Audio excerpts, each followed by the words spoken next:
All right, let's take a look at this Fanatec WRC quick disconnect.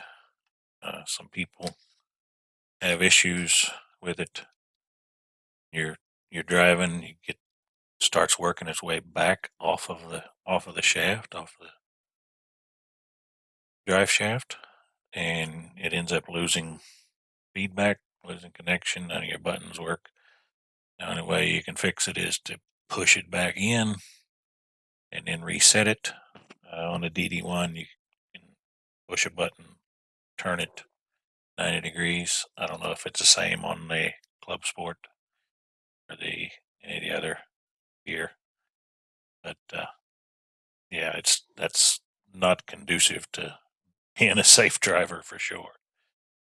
So the problem is with this quick disconnect, you're limited to the amount that it can turn to lock. So it's straight up like that is unlocked, all the way that way is unlocked. Slide it on the shaft, turn it. It's limited to 3/4 of a turn, a little less than 3/4, a little between half and 3/4 of a turn to lock. When it's locked, the only thing holding it in place besides the pinch, because it is a tension pinch fit, this little ball that goes into the rubber on the drive shaft.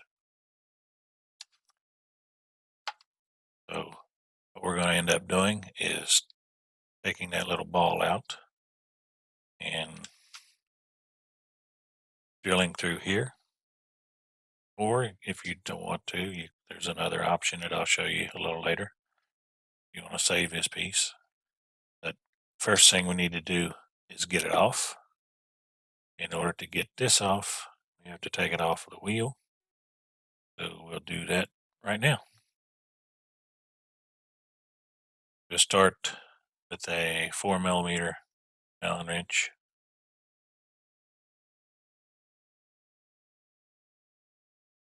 Get them all broke loose first. Make sure they're loose.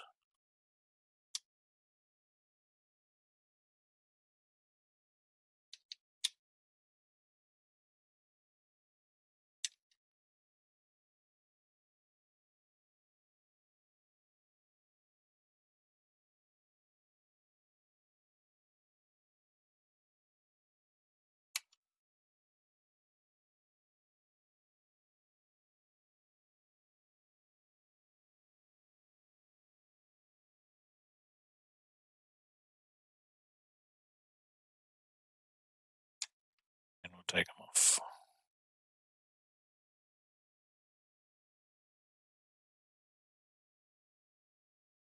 Pro tip, the 4 here, and here are longer than the ones that are here and here because of the shifting mechanism inside. So you can see 2 different lengths. You have 2 like this or like this. Make sure they go back in the right spot.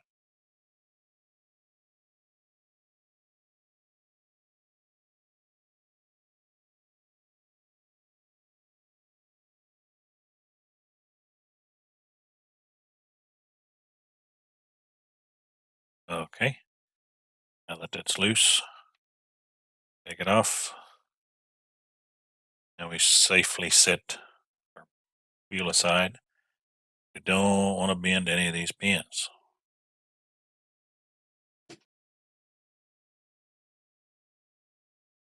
Now the next thing we need to do is get this piece separated from here. And if you look close, you can see down in here, there's 1,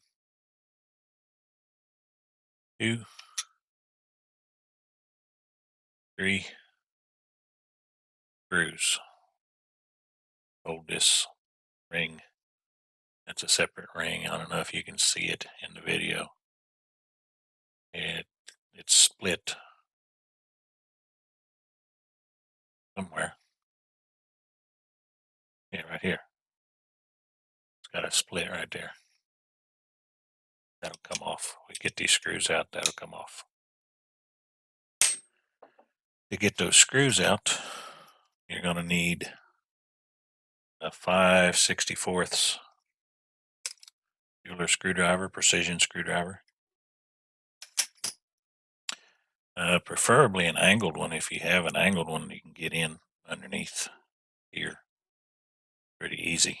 I don't have an angled one, so the next best thing is to line up the holes, or a hole, go through, and be very careful. I'm going to unscrew it.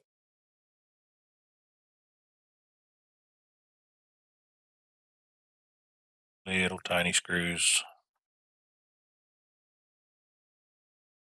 teeny tiny. Don't want to lose those.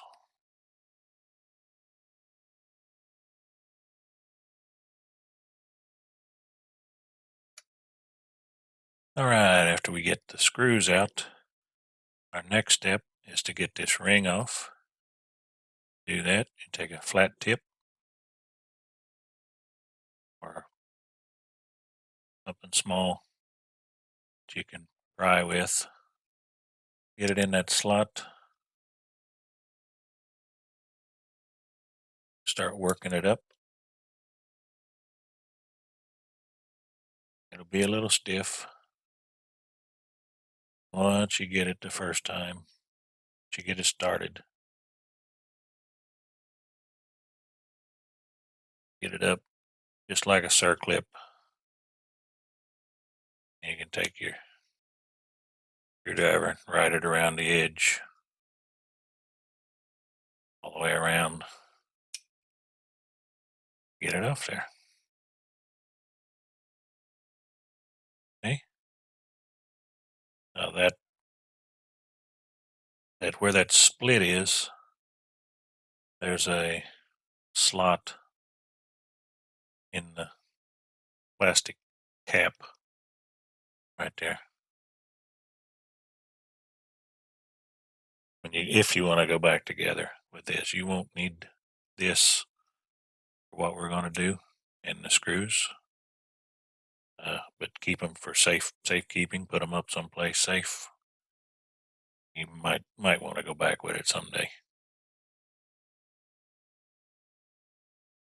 This, I'll show you when we get it apart here. Now you can unscrew the cap all the way off. Keep in mind you got this little ball bearing down in there.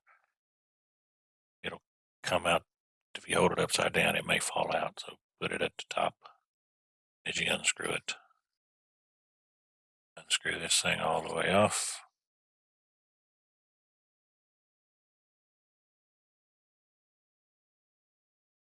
Capture a little ball. Put that with the screws and this piece for safekeeping.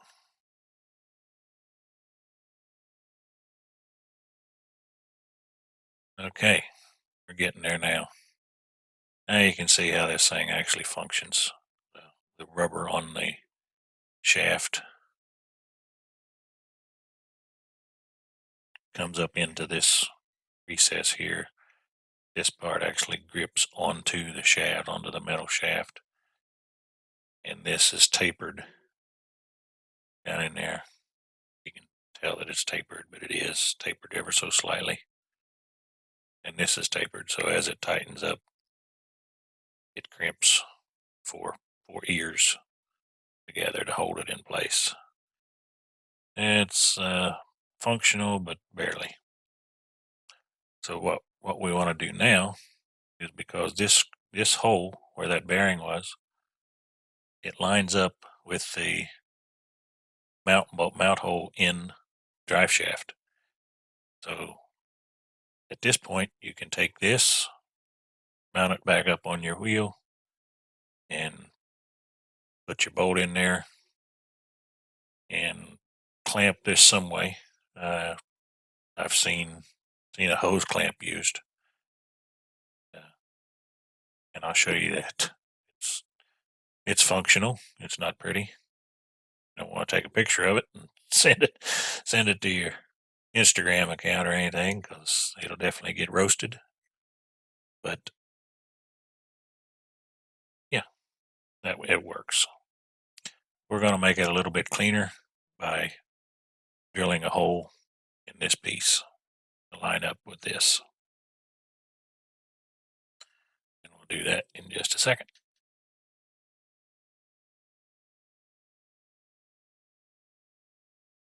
Okay, back. You can see now inside this little slot here, this notch. That's where the ball rides, and this is up and unlocked. If you remember, turned all the way this direction unlocks it. That allows the ball to drop down. As you tighten it up, the ball comes up into this area and is locked into the rubber for whatever that's worth. What we do now is take this, screw it back onto here.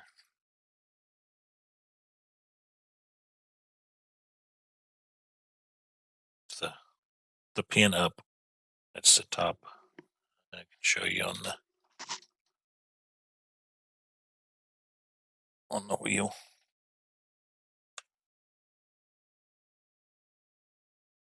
Top. That hole right there.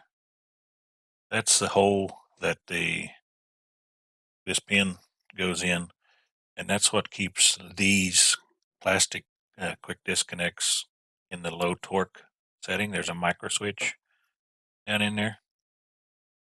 So when that micro switch is depressed, even if you have the torque key in, it still will stay in low torque mode.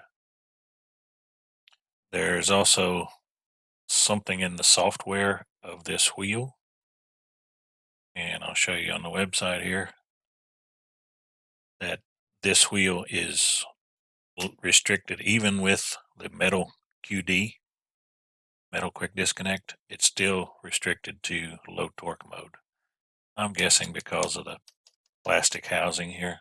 I don't know that for a fact, but that would be my guess. So even if you spend the $99 to buy the metal QD for this wheel, you're still going to be restricted to low torque mode on the DD1 wheel. On the other wheels, other boxes, I guess it won't matter. You only have one torque mode. But it's just a side note.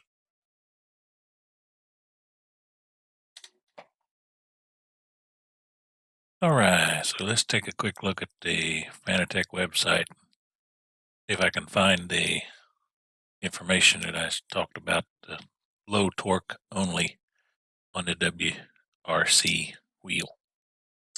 So let's go to steering wheels.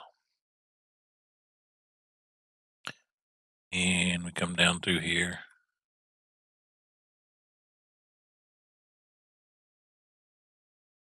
And it's not listed. Got the McLaren wheel, available June 30th. Pretty popular wheel.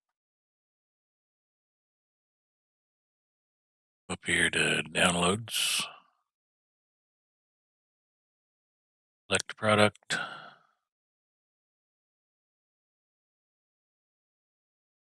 Steering wheels. There's a McLaren listed. So WRC.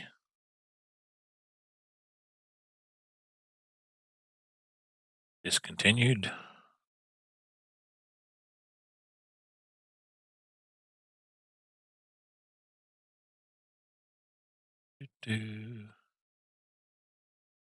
No WRC discontinued. Up here, WRC, no results found. What's going on here?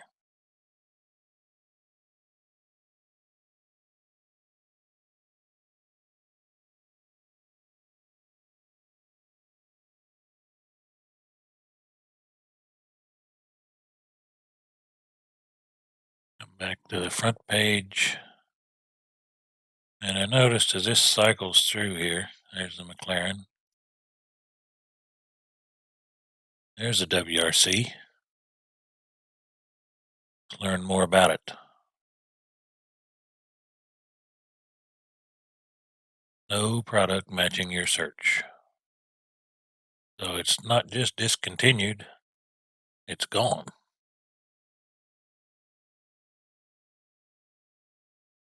Take a look at the McLaren wheel.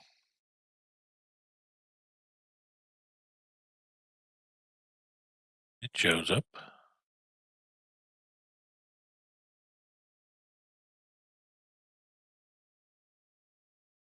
There's the quick release.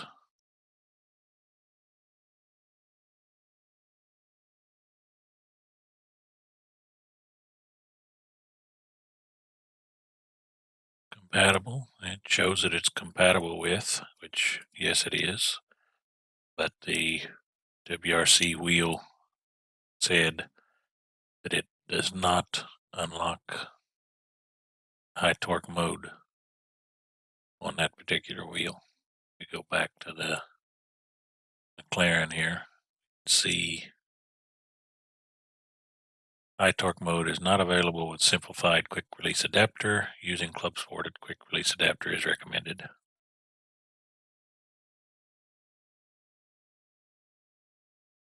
And there was another note. Where was that other note?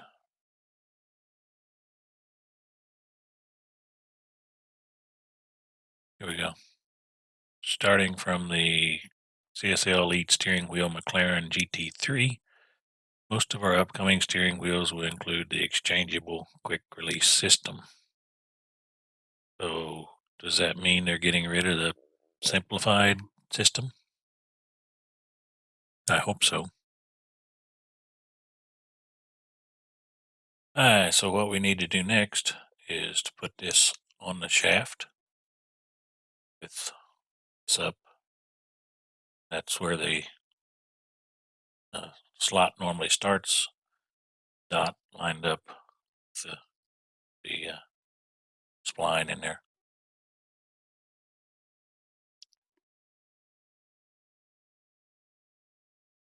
And you can start tightening it up. And about 3/4 of the way is where it normally, well, 5/8 of the way is where it normally would rotate to with the ball in place and the lock, the stop's actually on the black ring here on the back. But you can take it a little bit farther.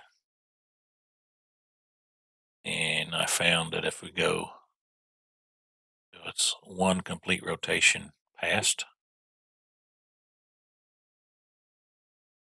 back to the spline, one rotation past, that's a good snug fit, but it's not so tight that you can't take it back off.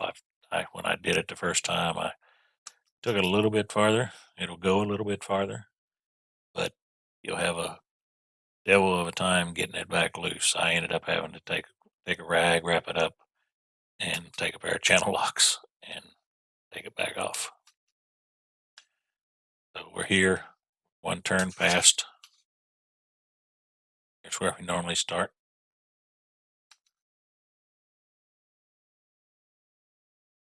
One turn past. It's up on the top, lined up with the slot.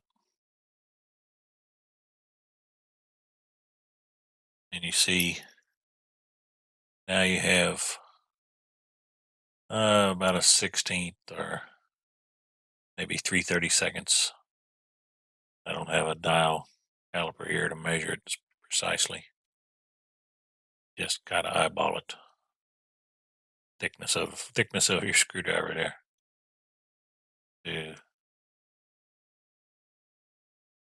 sticking out, so it's actually that much farther down. Yeah, we need to keep that in mind here in a second. We take it back apart.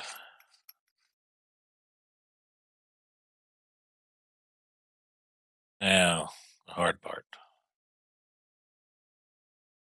Okay, know that this is where the ball be, or the hole will be, opposite of our marks on top. We take it, we line the edge up,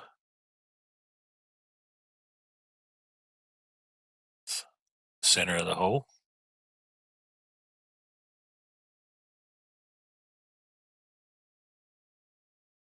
If you have 3 hands, it helps a lot. I don't have 3 hands. And then you come back here on the back side, something, and mark it, scribe something, whatever you have.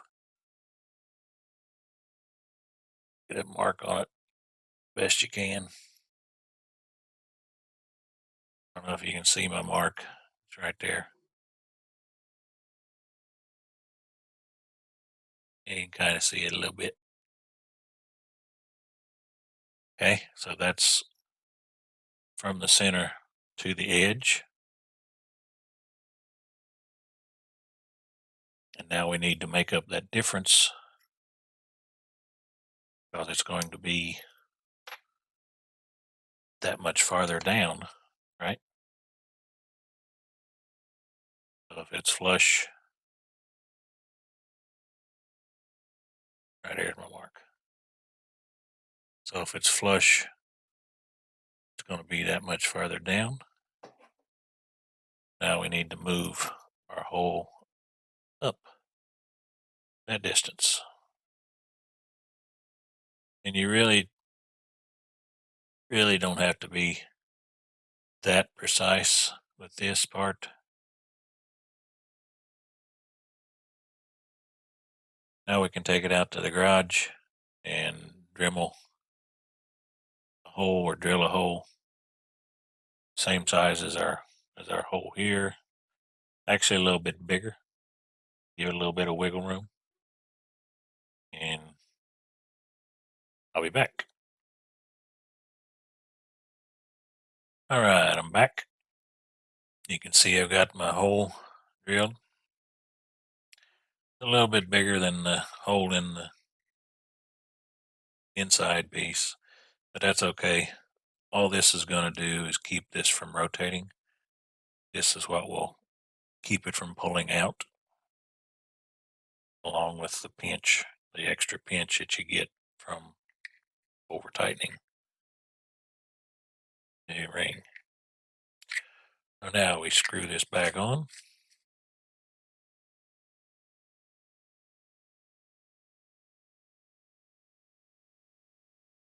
Don't put the piece back in here. We don't need this.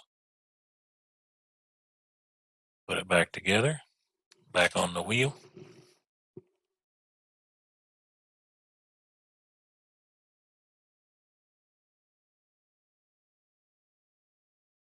Be very careful and don't bend these pins. That gets off while I do this. Be very careful. Don't bend your pins. But you do have to line that up.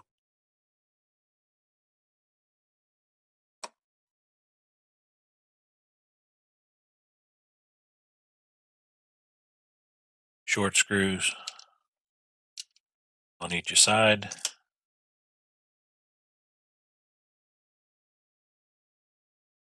Long screws, 4 corners.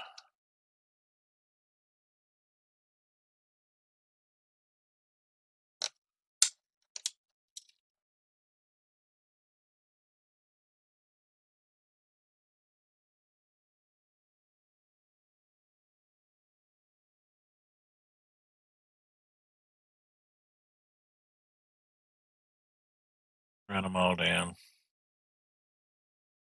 in a cross pattern. It's like you was putting a tire on your car. And no need to super torque them. Just get them run down snug first.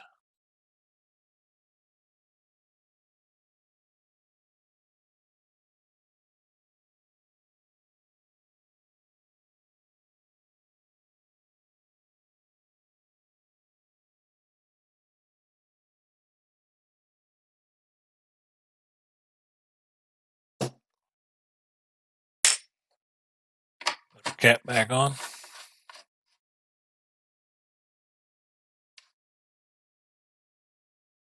And stick it back on the box. See what that looks like. All right, we're back over here at the steering box. You can see I've got it turned so you can see the slot he was talking about. This is the rubber tightens up. There's a hole that your bolt will go into and thread into that down inside there. Thread into the drive shaft. So we take our wheel, make sure our slot here at the top is lined up. Before we do that, I want to make sure that this is up snug, this is up snug, and this is just snug. You don't want it compressed, because if you compress it, this rubber, it'd be hard to go over. The wheel won't fit over the rubber here. We don't want to compress it. We just want to hold it in place, keep it from pushing back too far. So now, line our spline up, go on, get snug, and you can see, I have to move my camera a little bit. See that you have just a little bit of the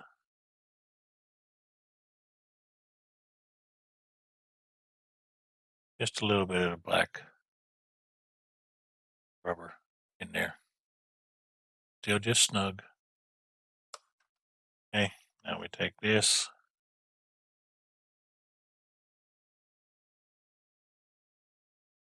go our full turn fast.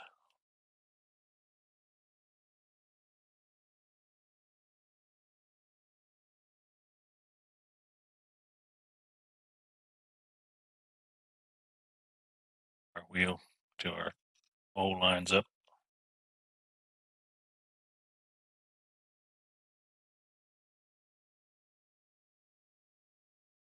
A little bit more. Okay.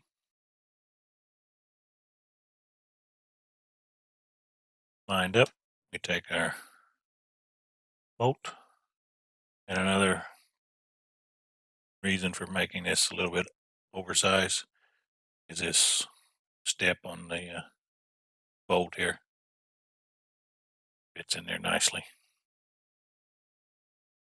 Now we just thread that in. Again with the 4mm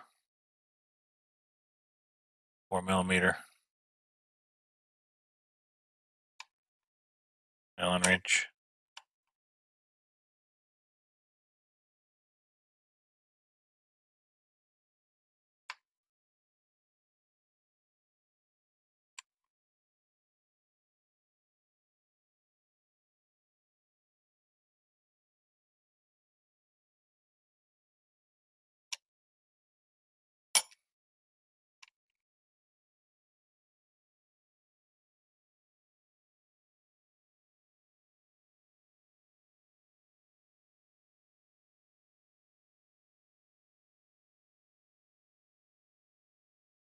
Snug.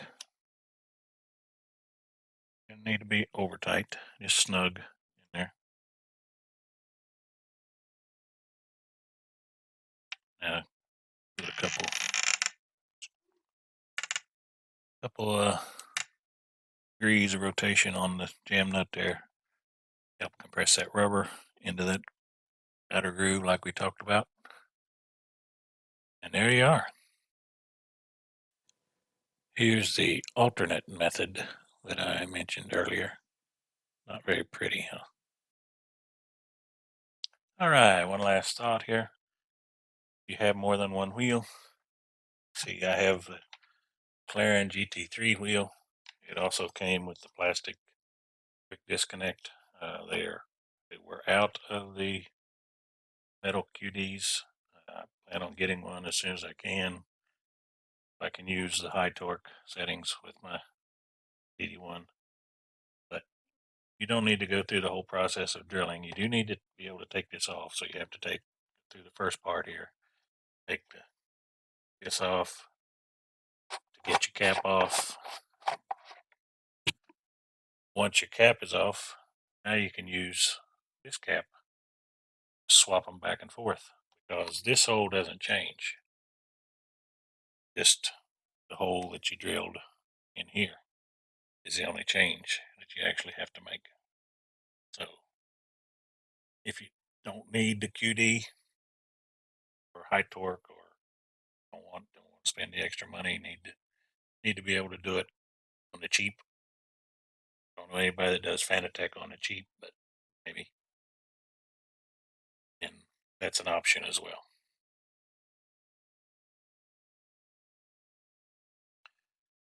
Thanks for watching.